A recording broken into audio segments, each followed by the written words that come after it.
All right, so today we are going to be talking about Tosca, not the Italian opera, but the Toxic Substances Control Act. Um, we're over the hump. We're in the more than the second half of the semester, so you guys kind of know the drill about how we do this. So we've talked about for toxic substances, we talked about the cradle to grave, right? The RCRA, where it's from the beginning of the creation of these substances to the disposal. And then CERCLA really talks about, post disposal or, accidents that happen, during that, maybe even during the RCRA process, but, spills and, bad things that happen, kind of the safety net. Now, Tosca deals with the substances kind of before they're manufactured. So, kind of limiting the manufacture or the amount of these substances that are manufactured and who they're manufactured by. So, it's kind of before the cradle. So, the purpose of Tosca is to control the manufacture, use, distribution, and disposal of chemical substances to, as we always like to do, protect the human health and environment. All right, so this is this is like, I don't know if you guys have learned about legislative history. So sometimes when you are trying to figure out what terms in a statute mean, you look back to what the lawmakers were saying and thinking at the time that they passed the law. So John Quarles, when was testifying in 1975 before the House Interstate and Foreign Commerce Subcommittee on Consumer Protection and Finance, he was talking about like preventing the proliferation of these dangerous chemicals. Right? We want to prevent them from ever entering the environment, and it's one of our most urgently needed environmental laws. And what we have now, as I just said, prevents harm, either leaks or harmful exposures after they've been produced. So he really thinks it's important for pre-marketing notification before these chemicals are created, and seeing if we can have alternates. So the pre-market, this approach should be economically preferable to industries. And then, before they have invested the capital of creating this product, kind of figuring out what they have to do. And so we don't even need a remediation if we limit it or control these substances before they are manufactured. Okay, so it regulates the manufacture of these toxic chemicals, the processing, the use, the disposal of what we call regulated chemicals. Okay, what does manufacturer mean?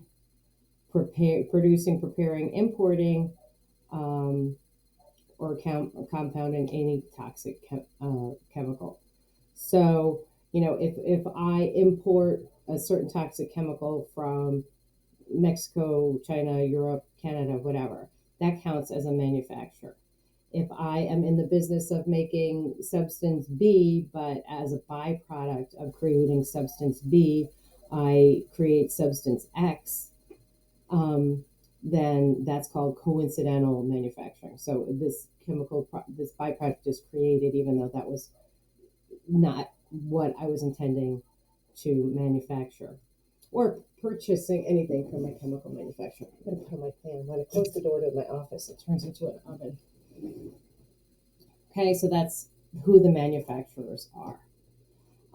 So anyone who wants to manufacture a chemical, which is on like the Tosca list, which we'll talk about in a minute, they have to, before they manufacture it on a large basis, they have to test these chemicals and then give this data to the EPA. And then they have to submit, if they're intending to manufacture one of these chemicals, they have to submit what we call a pre-manufacture notice, a PMN, of course. You know how they love their acronyms. So if that is something that is not already on this TSCA list, or before they're manufacturing this chemical for a different use, a significant use. PCBs, they really can't manufacture PCBs anymore. PCBs are, they figured out they were like super harmful. It was something in like the lubrication of large engines. They use like these oil products, and these PCBs were extremely carcinogenic. So really, you can't make PCBs anymore. They have to, create and maintain reports of what they are manufacturing. If the EPA wants to inspect their facility, they have to, or look at their documentation. They have to respond to that from EPA, and they have to be able to show that they are complying with all the TSCA requirements if they are importing chemicals or chemical mixtures. Okay, so if a company is not already making something and they're planning on making some chemical substance, they have to give EPA notice. That's this pre-manufacture notice. And that only applies to manufacturers for commercial purposes. So if I'm in my basement and I decide to make some chemical substance, I am not subject to TSCA. I don't need to do a PMN. And Lord knows why I would do that. But if you're using these chemicals for personal use rather than commercial purposes, the pre-manufacture notice does not apply. Okay, so it also applies to processors. Anybody who processes a chemical substance or mixture, and processing means any prep of these chemical substances or mixtures after it is manufactured, imported. So if they alter it, change it, process it in any way before it is distributed in the world, then that is the process, what process means. So process or is subject to TSCA. Okay, so these are our requirements. The chemical, assuming the chemical substance is already manufactured, but then they're doing some prep on it, and that is going to be somehow distributed into commerce, like sold.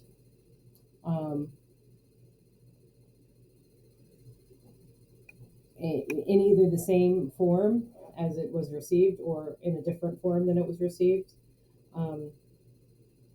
or as part of anything containing the article. So like anybody who has this chemical substance that they are changing or turning into something else and then later putting it out for sale, that is a processor. So processors, so we were on manufacturers first, now we're on processors. They have to provide EPA with data of these chemicals under testing rules, which we will get to. If there's any chemical being used in a different way, a significant new use, they have to check with the EPA before they do that. They have to comply with any EPA orders and rules. Again, avoid PCBs. There's limited, it's very limited who and when PCBs can use. So they have to be specifically permitted by the EPA. They have to comply with any reporting requirements of this comprehensive assessment information rule, which we'll talk about in a second. And if the EPA issues a subpoena, they have to respond to that. Let me make sure, see if I talked about the CAIR at all. There it is. Make sure I have a slide for that. Okay, the CAIR is a kind of record-keeping rule that requires these processors to submit information, this TSCA information, record-keeping or reporting requirement. So it's just like, okay, we have to do things, but one of the things we have to do is keep our records and report that to the EPA. Okay, so we went to manufacturers, processors, and now we have users. So TASCA does not define what a user is, um, but anyone who is a user of these chemicals must comply with EPA regulations, not use PCBs unless the EPA says it's okay. Um, you can't use any chemical substance that has been made or distributed without compliance with TASCA, and again, respond to subpoenas. So those are the users, and then the distributors. So distribution is you're selling or delivering this chemical substance into the ether, into commerce, or hanging on to it after it was introduced into commerce, like storing it. Those are the distributors. I mean, it's kind of like what you think. I think of like the beer distributor, right? There's a beer warehouse, and then the beer distributor goes out in the trucks and delivers it to the liquor stores. It's the beer distributor of chemicals. Those are the distributors. So the distributors have to comply with all the rules and regs, not distribute PCBs. If there's any substantial risk, they have to report that to the EPA. And again, if the EPA is subpoenaing them or wants an inspection, they have to comply with that. So a lot of the stuff overlaps. Oh, I'm on my last one. But what's the overlap is really you can't use PCBs. You have to respond to subpoenas, and you have to just basically make sure you're complying with all environmental rules and regs. Disposal, same thing. It's also not specifically defined in TASCA, but we've learned about disposers in RCRA. So the ones kind of with the final solution for these chemical substances, and they have to make sure they comply with all EPA rules and regs, dispose of PCBs properly if they have them, and do what the EPA asks them to do with regard to subpoenas and inspection. Okay, so that's those are the requirements of all of the entities under TASCA, right? We have, the manufacturers, the processors, the users, and the distributors, and the disposers. So that was all in there. Okay, so what substances are covered by Stocktaska? There is a list called the TASCA inventory, and it has all chemicals. So it's been around since 1976. So all chemicals that are currently in our commerce are listed on the TASCA inventory. So both new and existing. We still have that PMN process, that pre-manufacturer notice. So chemicals are added to the TASCA inventory periodically. Sometimes substances can be delisted if requested, and it follows the rules for delisting. And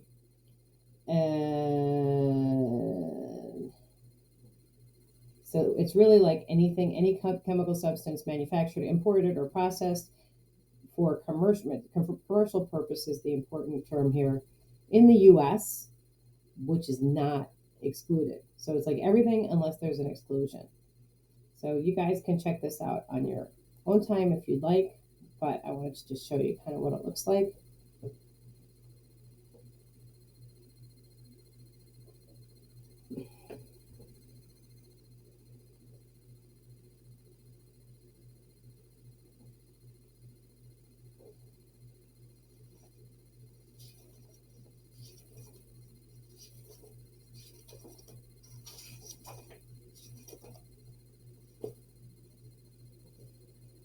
All right, let's stop. Okay, all consent. You close. You close. Okay. Where is it? Okay, this is my EPA page. Download the inventory.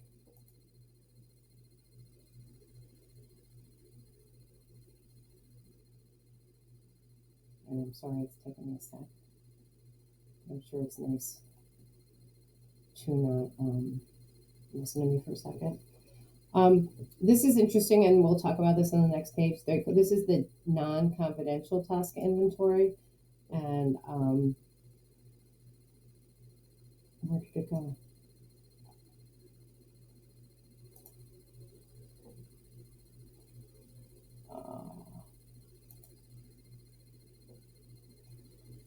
Zip file. That's the worst. So it's big. What did I say? 80,000. Let's try it. Yeah, 80,000 was covered. There's more than 80,000 substances. Yeah, that's on this Tosca inventory. Even though it means nothing to me, these words, it's just like seeing the vastness of it. So here's one, cyanide. I know what that is. That's bad. So that's a chemical that is created. Lysine. I think that's a vitamin I take. So a different kind of fructose here.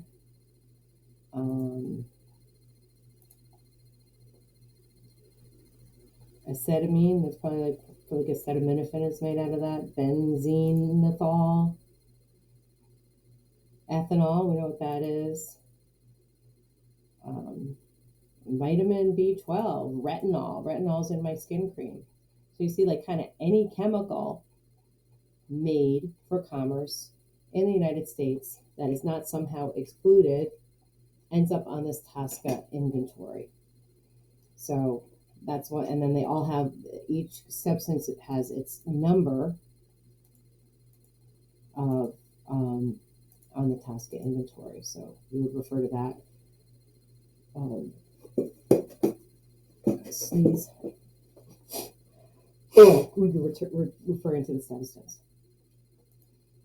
Okay, so that's it.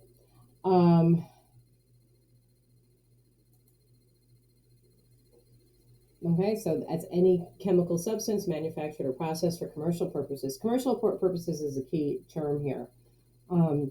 And so EPA keeps track of them in what we call the Tosca inventory. So what we look at, I don't know how often they update it on the website, but if I look at it this year, it might look different than next year. Things might have been added. Okay, did I go the wrong way? Okay, so a chemical substance. It's really any substance. It can be organic, inorganic, and it's got a particular molecular identity. This is words that I'm not a science person. An element of uncombined radical. I don't know. You guys might know that a lot better than I am. You're probably closer to chemistry than I am at this point in my life. Or a combination of a substance that occurs as a part of a chemical reaction or is occurring in nature. So this is like a sciencey definition that I don't understand, but like generically I can understand what a chemical is.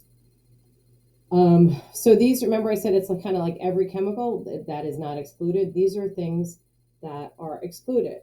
So, and a lot of it is like stuff that's regulated by other statutes, but tobacco, for some reason, I always assume it's because big tobacco had a nice lobby, so that is excluded from the Tosca inventory. Mixtures, so if you have chemicals that are mixed with other ones, they're excluded. Non-commercial purpose, right? We were talking all about everything has to be for a commercial purpose. So if I'm doing it for myself, making my own chemicals for some reason, that's excluded from the Tosca inventory. If you're using itty-bitty quantities for research and development, then that's excluded from the toxic inventory. Pesticides, that's another statute. Which is that next week? Might be next week. Yeah, FIFRA is next week. Something that is then formed into a specific shape or design. So say you have like some polymer that turns into like a plastic water bottle. That's not on the Tosca inventory when it's turned into something else.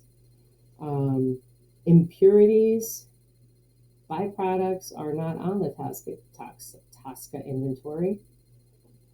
incidental reaction chemicals, and whatever. I don't know what a non-isolated intermediate is. So really, you just have to know that what's on the TSCA inventory is everything that's not excluded, that are chemicals manufactured in the United States for commercial use.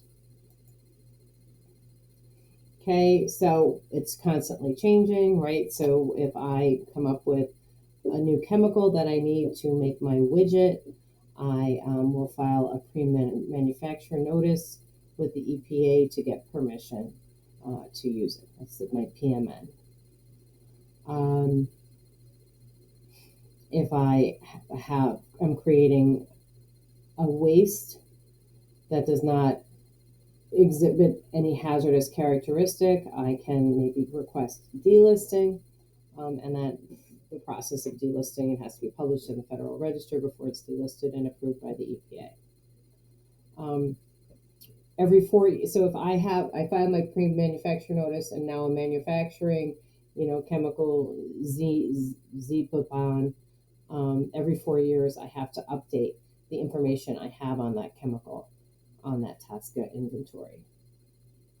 And then sometimes, so the TSCA, the inventory changes as things are updated, and then sometimes there's mistakes. So if there's anything found to be wrong, any reporting errors, then the TSCA inventory will be changed. Okay, so remember when I showed you the one that we just looked at, it said non-confidential TSCA inventory. So that is what's available to you and me, public record, all, FOIA, all that good stuff. However, there is a second one, which is called the master list. So, think about Coca-Cola, right? We have the secret Coca-Cola formula. And if we put that out on the EPA TSCA inventory, then anybody could make Coca-Cola, right? And then Coca-Cola wouldn't have any proprietary right, or like nobody, it couldn't claim the exclusive use of the product called Coca-Cola. Okay, so if you have any confidential chemical identities, secret formulas, things like that, you may request that your chemical be placed on this confidential section, which is only on the master list for trade secrets. Say you're going to do a PMN for a new chemical, you might have to ask the EPA to check the master, like, is anybody making this? Because I want to do a PMN. Okay, they'll only search that master, but you can't do that just to see, oh, is anybody else doing that? I'd be interested in finding out if somebody's making this chemical, because I think I just invented it. But EPA will only search that master list for you if the requester has what we call a bona fide intent. They are really want to manufacture it and need to know if they have to file a PMN if it's already on the list. So what are the requirements of a bona fide intent?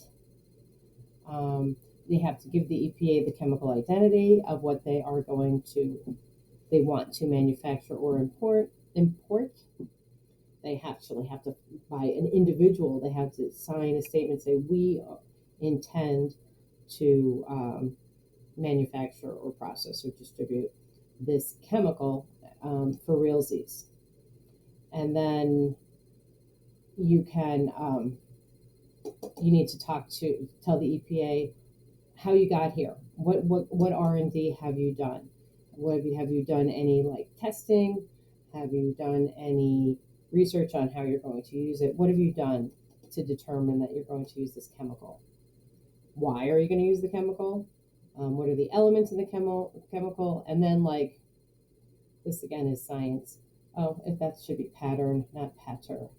But depending on the type of chemical, whether it's organic or inorganic, they need some sort of photo analysis of it. So I think which one? X-ray might be for organic. Where am I? Boom. No, X-ray is for inorganic. and the other ones are some sort of infrared photo-y thing of it to see what what it looks like under a microscope is kind of what I get from that. So you can't just say like, I'm thinking of making this chemical that cleans a sink. What do you got on there that cleans a sink, right? Because you have to say it's not a way to just determine like what the secret formula of Clorox is.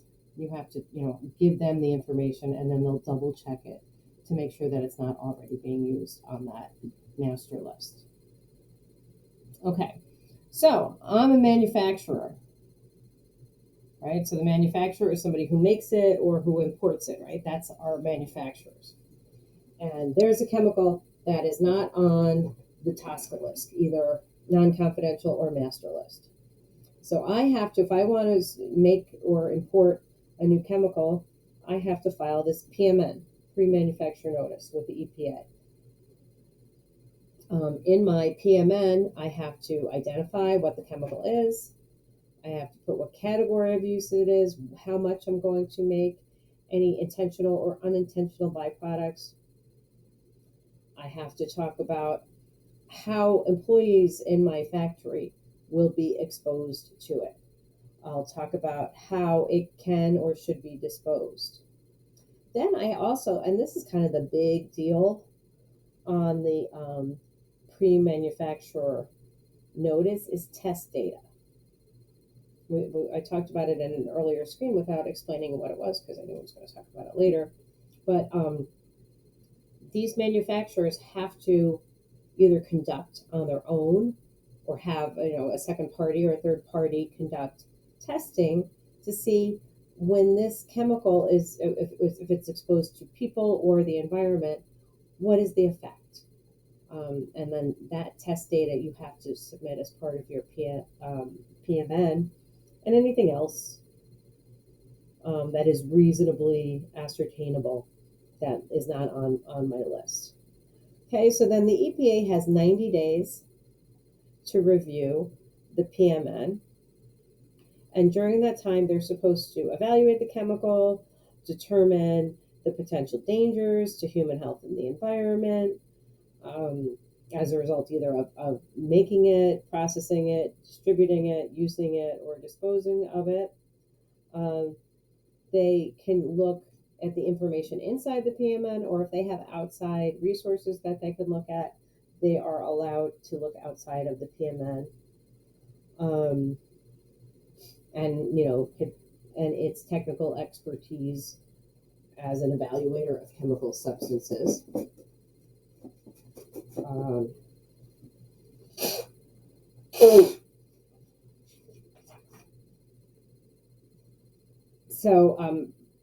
And EPA has expertise.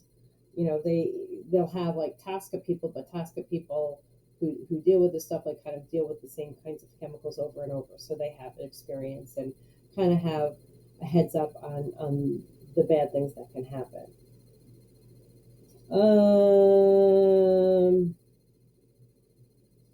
Okay. So EPA may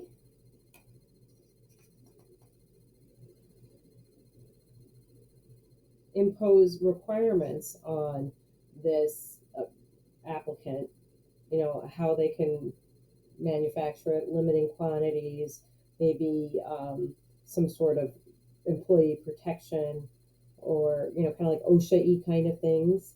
But if they're going to do that, they have to do that within the first 90 days. If they don't impose those requirements within the first 90 days, the manufacturer or importer may begin to manufacture or import the chemical. Once that has happened, this manufacturer or importer has 30 days to notify the EPA that they started, and that is called the Notice of Commencement, NOC.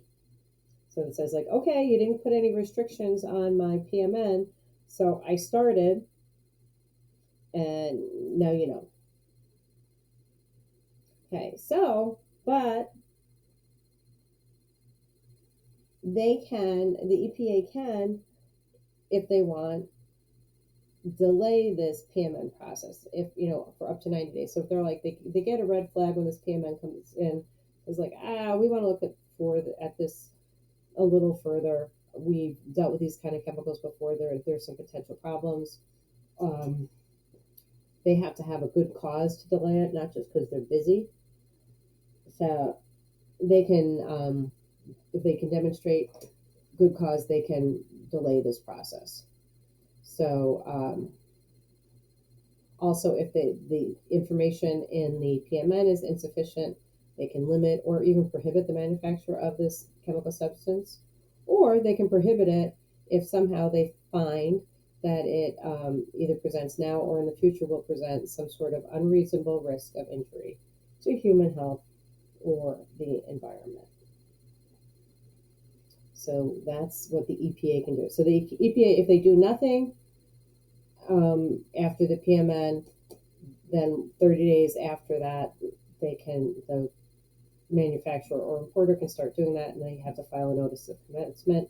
But if within the 90 days they think that it's bad, they can limit it, prohibit it, or extend the time for another 90 days if they need more time to look at it.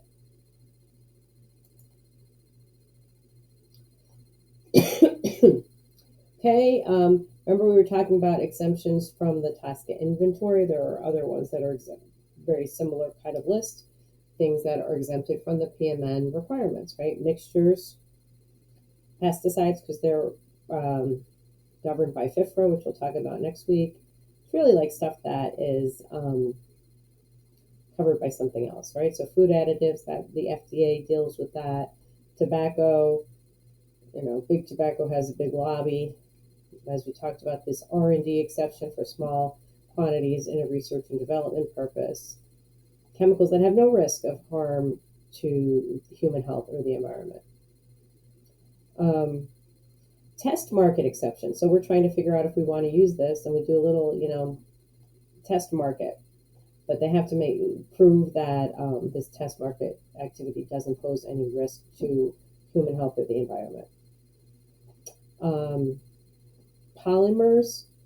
If a chemical is a polymer, that is not specifically excluded from Tasca, and there's like some certain characteristics, like again, I don't know science, but if it's a polymer, it can be exempted from the PMN requirements.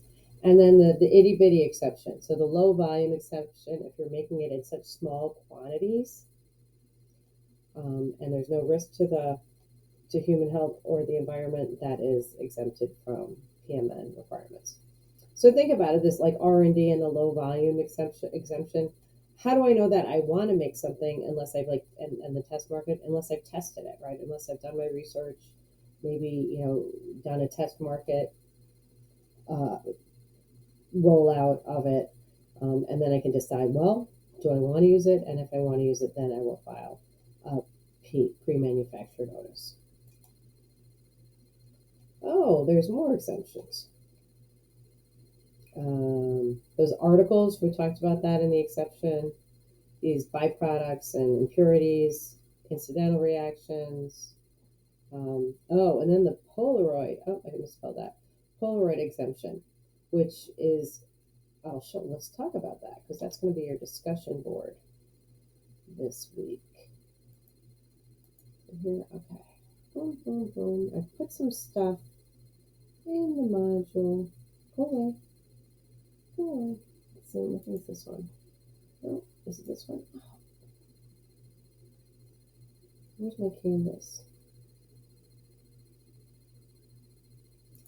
Maybe it's in there. Here's my canvas.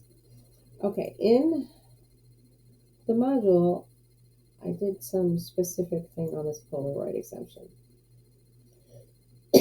Where'd it go?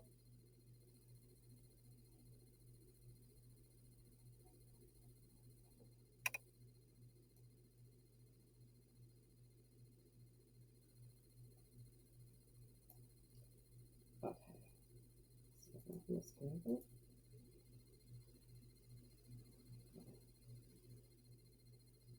So Polaroid um, was a camera maker.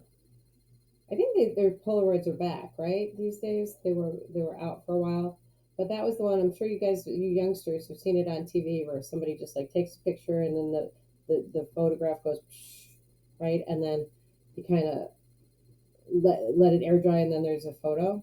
Does that sound familiar? Um, Matt, you remember Polaroids, don't you?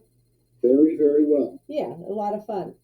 Um, and so there is specific chemicals in these Polaroids, which is chemical substance used for in the manufacturing or processing of instant photographic and peel apart film articles.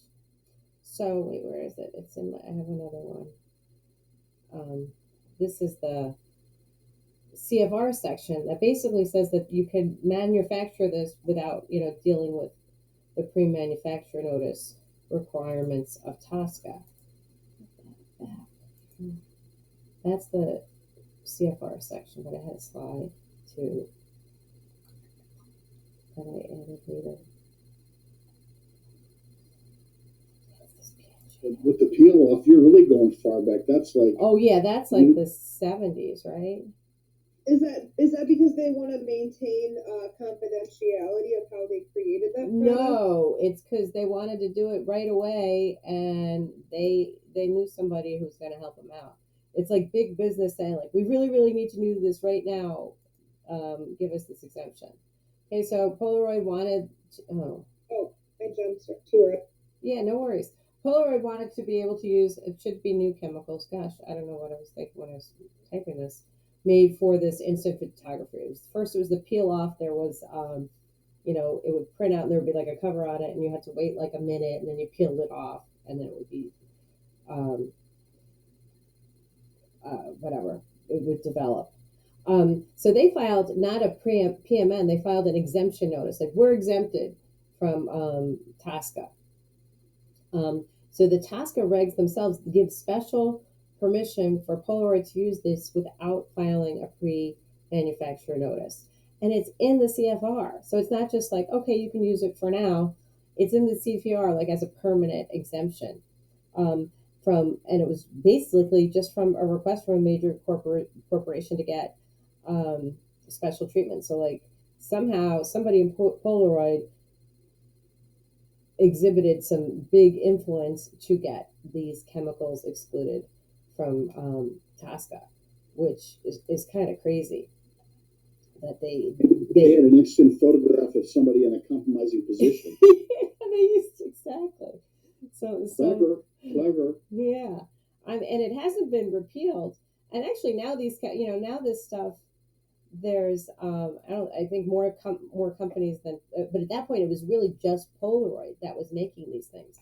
But now, like, I think I have this, like I have a little printer that somehow from my phone I can print off and it's like that instant photography. It's not like a printer, but it's that instant photography thing. So I think these chemicals are now used by more than one company. But back then it was really just for Polaroid, which is Kodak had it too. Yeah. Kodak. What was the? It was another word. There was another. It was like the Kodak Instamatic, right? Is that what they called it? Yeah, the Kodak Instamatic. Right. Yeah. But I think it all started with Polaroid. Yeah, they came up with it. So very interesting, and that's going to be what your your thoughts on that. It's going to be the discussion board. Oh, here it is. I found it. I had it here too. Okay. So, different kinds of pre-manufacture notice that you can file. Your standard PMN. You want to manufacture this chemical A. You're one company, and you file the notice. Sometimes maybe you want to file a PMN for more than one chemical, but it's the same molecular structure, maybe just some different ingredients, but it's close enough. Maybe there's two companies. So say, for example, Kodak and Polaroid wanted to get together and file a PMN for a certain chemical. And then our exemption is for these polymers and the low volume exemption. That would be, so this is your polymer. Oh, that's how they did it. They filed this exemption request, so that's how Polaroid did it, using this exemption type of PMN. Like, I don't want to file a PMN, I'm going to just file an exemption request.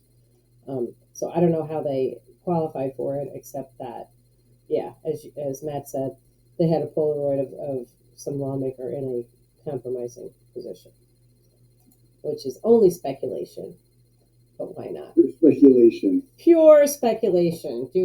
This is not on the record at all. All right, so our pre-manufacture notice process. Oh, let's see what this fun link does. I attach links and then I forget what they're for. So it's always a surprise when I go back and see what fun things I have in store.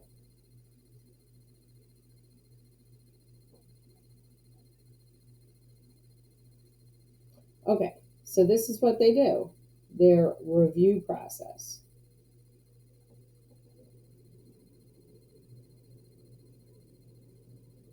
There's their statistics. Those are new chemical notices that have come out by the EPA. Oh, that's what I want.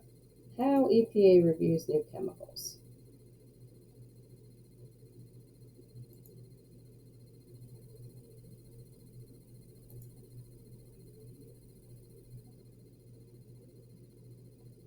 Oh, we'll talk about that in a second.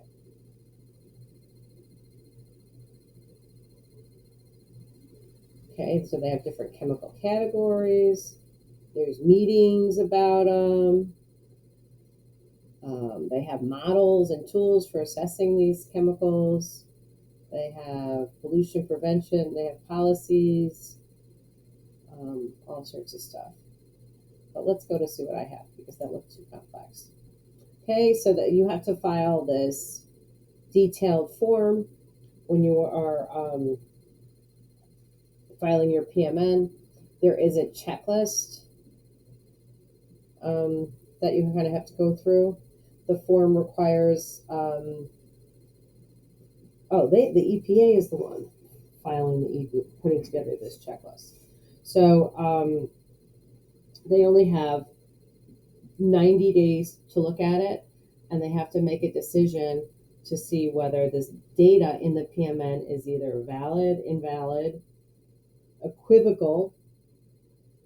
So it could be invalid, equivocal, valid and positive, which means it's positively risky, valid and negative, which means no risk. Okay, so if the data is invalid, then they're going to reject it or ask for more time. If the data is valid and it's there's a big risk, then they're probably going to ask more time or put limits on it or somehow deny it. If the data is valid and there's no risk, then they're going to be okay with the manufacture of it. Okay, so valid and positive is a bad outcome for the chemical manufacturer. So there's an there's an unreasonable risk to the human health or the environment. And valid and negative is a good finding for the person filing the notice, because then it means there's no harm. So so it's the EPA that does a checklist to review the PMN form. So if you're creating a PMN form, you might want to look at the EPA checklist to make sure you're checking all their boxes so that your application is not denied for lack of data. And the EPA then has to somehow assess the risk of the manufacturer, versus the benefits of the manufacturer. So they look to what hazards are presented by the chemical, what's the expected exposure level, either to employees or to people in general. They look at the properties of the chemical and the vulnerabilities of people and our environment, and then they come up with this determination. So again, if your data is invalid, they're going to reject your application, ask you to redo it. If it's equivocal, so they're not really sure, they have to maybe do some more research. And then again, if it's valid and positive, they're probably going to reject it. Valid and negative, they will approve it. Okay, so if they approve it, they do nothing, right? Because they have that 90-day period, and if there's not a response from the EPA, then the company can start manufacturing or importing the chemical. Okay, if it's that valid and positive, so it's an unreasonable risk, they can issue an order that lasts it's a total ban on manufacture, which lasts 45 days. And in the meantime, the company can appeal it and maybe submit more data and see if the EPA changes its mind. They can propose a rule to delay it.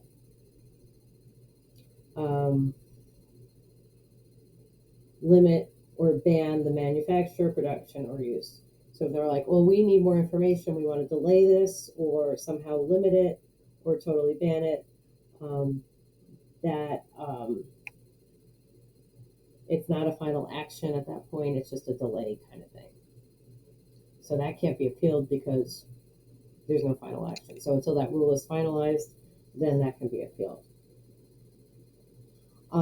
Consent decrees, those are agreements between the EPA and like a private party, kind of like an agreed order or like like settlement agreement. We call them consent decrees. They're not specifically provided for in the statute, but they do it. So they will just, rather than having an order, they'll say like, okay, we're okay with you manufacturing it, but we're going to have limits. So they might, say, limit the amount or something like that. There is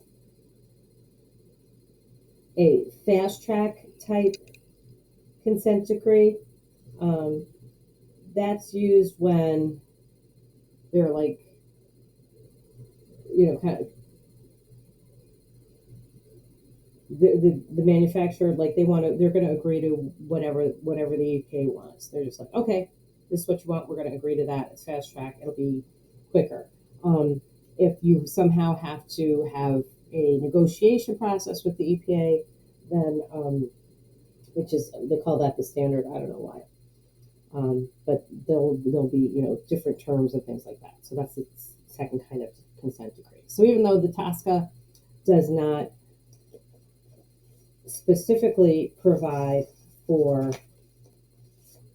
consent decrees, it is, as a practical matter, something that is used by the EPA. All right, I think here's a good time to take a little rest. So what time is it? So it's 7:23. Let's come back at 7:35 and we'll continue. That sound good? That's good. Thank you. Okay, bye.